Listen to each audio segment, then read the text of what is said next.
Monster City Madhouse, a year-round online store full of Halloween and classic horror shirts, with an emphasis on the vintage look.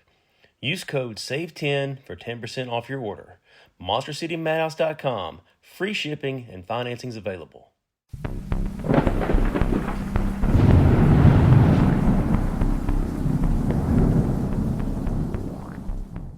Welcome back to Southern Ghost Stories.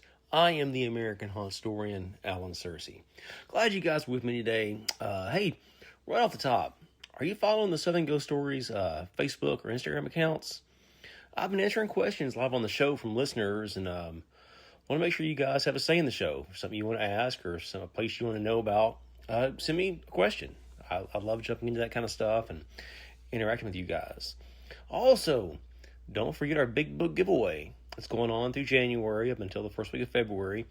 If you subscribe and leave a review and then send a screenshot of the review to Southern Ghost Stories on Facebook or Instagram, you'll be in a drawing for one of 5 free books I'm giving away. And you get to pick the book. It could be Below the Trestle. It could be Jules Wallace, Great Life Reader. It could be Southern Ghost Stories, South Nashville. I mean, you get to pick. You win, I'll send you a message and I'll let you pick the book. So anyway, let's get started. And y'all know I'm from Nashville, right? I grew up in Middle Tennessee. I grew up in Antioch. I lived all around Nashville, Middle Tennessee. Live in Gallatin now. And Middle Tennessee, I mean, it was just, the Civil War was here. And I've written over 40 books on folklore, most of it being in the South. And the Civil War is a big part of the legends and folklore of the region, for better or for worse. So today, I wanted to kind of dive into that, but maybe talk about a lesser known figure from the war between the states you may not have heard of. When we think about the Civil War in Middle Tennessee, we usually think of the big names, the legends of the saddle. You got Nathan Bedford Forrest, the wizard of the saddle, a controversial man whose very name meant a lightning raid was coming to tear up a railroad or burn a supply depot. He terrorized the Union while they occupied Middle Tennessee, just raising hell in places like Brentwood, Murfreesboro, and South Nashville. The guy was dastardly, and of course he was a slave trader. You can't defend slave trading, but then as the guy with strategy, the Germans, they based a lot of their strategy in World War II off stuff Bedford Forrest did during the Civil War in the South. So dastardly guy, but a daring general who just, terrorized the Union. So we also have John Hunt Morgan, and he was called the Thunderbolt of the Confederacy. And he led his daredevil cavalrymen on 1,000-mile raids that kept the Union brass awake at night from Nashville to Ohio. He even led raids into Kentucky. He was a crazy wild guy. Lee went up in Pennsylvania, but John Hunt Morgan, he was also going to Kentucky up to Ohio. He thought he could do the same thing too. He was really effective, especially in Sumner and Childsdale counties, where one night he took 1,000 men across a river disguised as Union soldiers, across the river and marched right to a federal campfire. Well, needless to say, it was a rout. It was the biggest win for those disguised rebels in the area. So Forrest and Morgan, those were the guys with the polished sabers and the tactical genius that earned them a spot in the history books. They fought war movements, grand gestures, and quote-unquote Southern chivalry. But there's another kind of war being fought in the shadows during this time. Some of those famous campaigns. A war that didn't care about military honor or the rules of engagement. Guerrilla warfare, called them bushwhackers back then. The bushwhackers, I think the old WWF tag team from the 80s that looked at each other's head and just did the crazy, silly stuff. But no, bushwhacking was a huge thing. It was kind of like they'd fight out in the woods, and there were no rules of engagement, and just they'd light bridges on fire and take pot shots at people. So they say history is written by the winners, but in the craggy, fog-thick hills of the Upper Cumberland, history isn't written. It's whispered. It's whispered in the backwoods of Kentucky, in the hollows of Tennessee, where the name Champ still carries a chill over a century later. He wasn't a general like Forrest or Morgan. He didn't have a fancy uniform or a silver-mounted saddle. He was a 175-pound farmer with a Bowie knife, an expert eye for a rifle shot, and a grudge that could swallow a whole state. Today we're looking at the life of Samuel Champ Ferguson, a man the Union called a cold-blooded war criminal, but the South called him a desperate martyr. Before he was a legend, long before he was a ghost, he was just a man who got cheated over a few hogs. So 1858, Clinton County, Kentucky, Champ is the oldest of 10 trying to scratch a living out of the dirt. He's an expert marksman, but he's quiet, unassuming. That is until the Evans brothers, Floyd and Alexander, buy his hogs, but they pay him with bad notes. Now, most people might go to the sheriff, but Champ, he goes across the Tennessee line, he steals their horses, and he auctions them off to pay himself back. It's frontier justice, right? Except the Evans boys start dragging his name through the mud. And fast forward to August 12th, a church revival on Lick Creek. The sun is setting, people are praying, and Champ shows up. The Evans brothers spot him and start throwing rocks like schoolyard bullies, except these are grown men with a blood feud. Champ retreats, but they give chase, and joining them is Constable Jim Reed. Reed catches him. There's a struggle, and in that moment, the unassuming farmer disappears. Champ pulls his knife, and he stabs the lawman to death. He's caught, and he's jailed in Fentress County. He's facing the gallows. But then, April 1861 happens. Fort Sumter is bombarded. The world is on fire. A local official walks into Champ's cell and gives him a choice. Rot in here for life, or join the Confederate Army and start killing the Yankees. Champ didn't have to think twice. He took the deal. Well, Champ, he wasn't your typical soldier. He didn't like marching in lines. He led a band of independent scouts, or as local calls them, bloodthirsty bushwhackers. They knew the mountains. They moved like ghosts. The stories from this period are gruesome. Mountain lore says they behead Union soldiers and roll the heads down hills into towns just to terrify the Lincolnites. But for Champ, the war was personal. He was settling scores. Take the case of William Frog, one of Champ's childhood friends. But Champ hears Frog joined the Union as 12th Kentucky. Those back to the Union. To Champ, that was the ultimate betrayal. So he rode to Frog's house, knocked on the door. Well, Frog's wife Esther greets him with an apple, tells him take a chair, have a seat. She says, "Look, William is bedridden. He has the measles." But Champ doesn't care. He walks into that bedroom, looks at his sick friend and says, "I bet you got the measles at Camp Dick Robinson." Then he puts 2 bullets in his head. Then there's Saltville, Virginia, 1864. This is where Champ goes from local menace to national villain pretty quick. He enters a Confederate hospital and starts executing defenseless black Union soldiers from the 5th Colored Cavalry. He finds his nemesis, Lieutenant Elza Smith. Smith is lying on a cot, praying for his life. Champ puts a rifle to his head. Click. The gun misfires. Champ cocks it again. Click. Twice? A miracle? 3rd time. Click. Well, Champ doesn't take it as a sign from God. He cocks the gun a 4th time, pulls the trigger. The 4th time's a charm. The gun didn't misfire.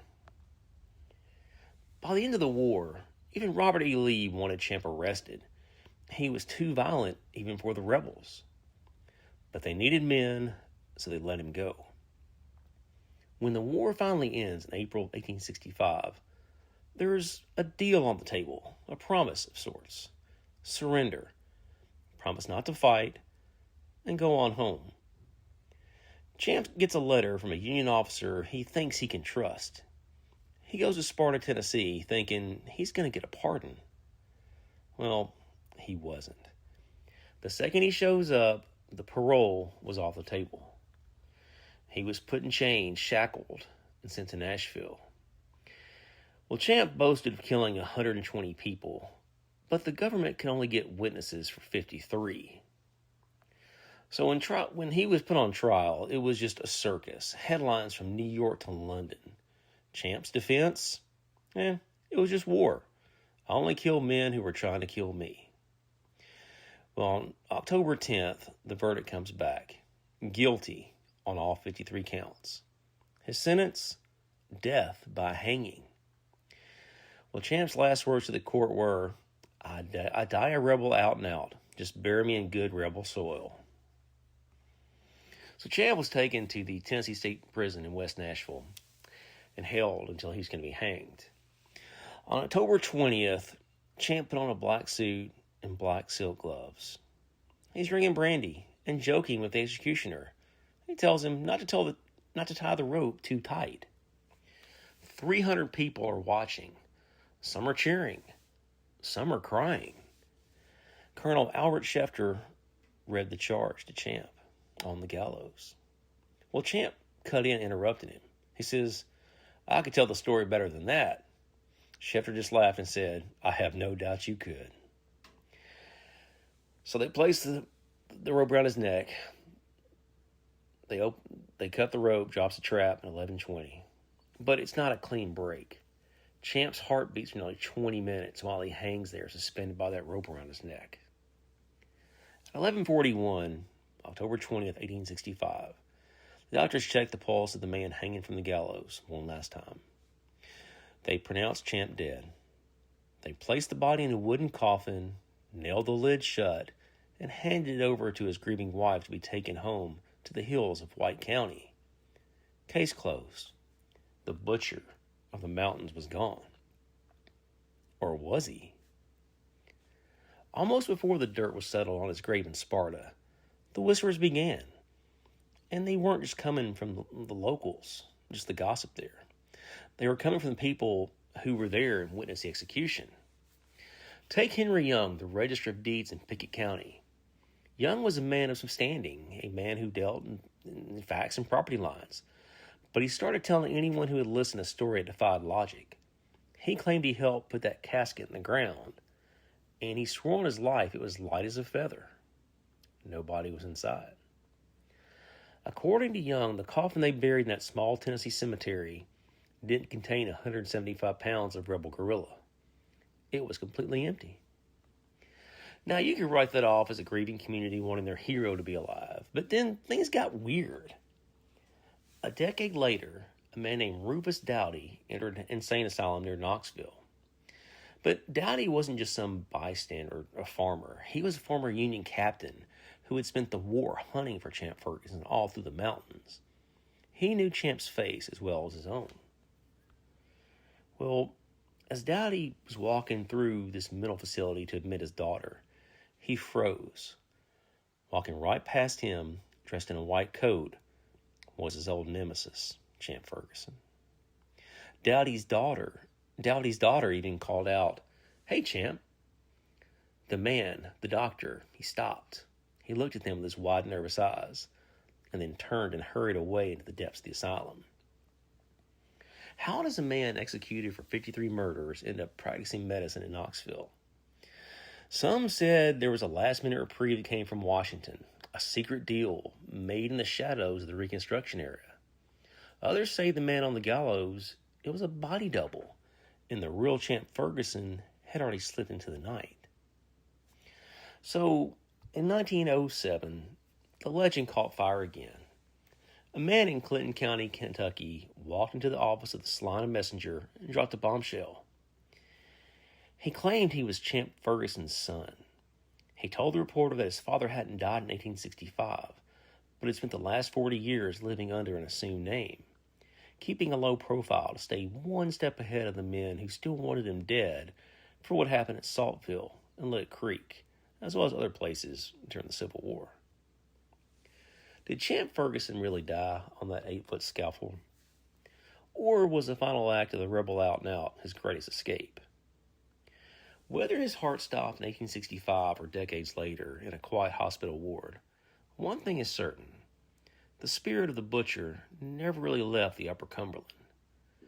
Now, Champ's story is not just in the history books. It's baked in the very soul of the hills. It's in the sharp edge of a knife and the crack of a rifle echoing through a hollow. So Champ Ferguson, it's one of those kind of, he gets lost, behind, guys like Forrest, Morgan, Grant, Sherman. But you got to think, though, what he did just terrorizing the communities and the people who were sympathetic to the Union over in East Tennessee, that was Union country.